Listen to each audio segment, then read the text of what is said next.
Hello everyone and welcome back to another video from Wake&Tech. In this video, I'm going to show you how to sign up and create a new account on Translink. So let's get started right away. First of all, open up the My Translink app on your device.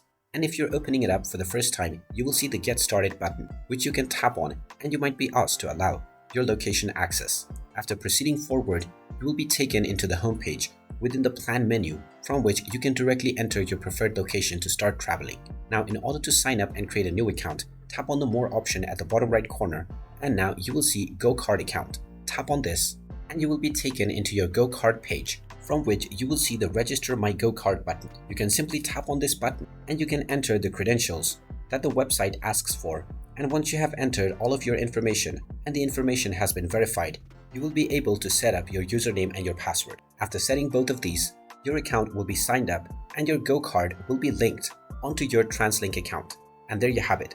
That is how you can sign up to your new account on Translink. If you find this video helpful, make sure you hit that like button and subscribe to our channel if you haven't done so already. Also ring that notification bell to never miss another update from us.